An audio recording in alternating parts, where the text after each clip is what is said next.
Pernah tak kau tengah lepak, tiba-tiba rasa, macam pernah jadi dah benda ni? Kau mula fikir, aku ada mimpi ke pasal ni? Atau aku ni time traveller tak sedar diri? Sebenarnya tu yang orang panggil déjà vu. Dari bahasa Perancis, maksud dia sudah lihat.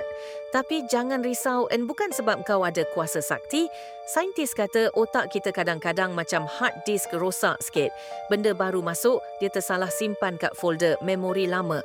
Hasilnya, kita rasa macam, alah, aku dah pernah lalu scene ni dalam hidup.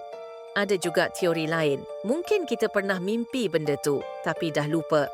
Atau mungkin kita ni ada cabang hidup dalam dimensi lain, tapi versi tu lebih kurus dan kaya.